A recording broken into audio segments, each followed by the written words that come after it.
عما يتساءلون عن النبأ العظيم الذي هم فيه مختلفون كلا سيعلمون ثم كلا سيعلمون ألم نجعل الأرض مهادا والجبال أوتادا وخلقناكم أزواجا وجعلنا الليل لباسا وجعلنا النهار معاشا وبنينا فوقكم سبعا شدادا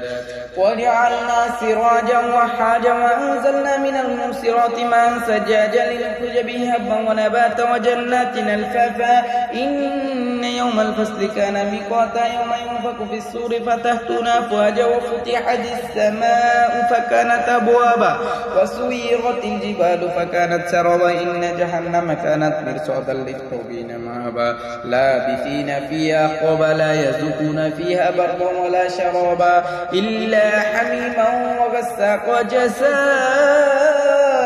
وفاقا إنهم كانوا لا يرجون حسابا وكذبوا بآياتنا كذابا وكل شيء أحصيناه كتابا فذوقوا فلن نزيدكم إلا عذابا إن للمتقين مفازا حدائق وعنبا وكواعب أترابا وكأسا دهاقا لا يسمعون فيها لغوا ولا كذابا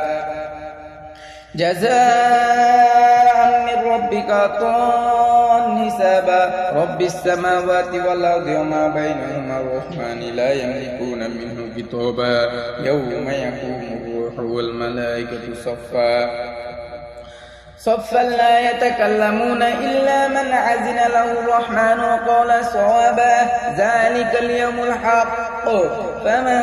شاء اتخذ إلى ربه مآبا إنا أنذرناكم عذابا قريبا يوم ينظر المرء ما قدمت يداه ويقول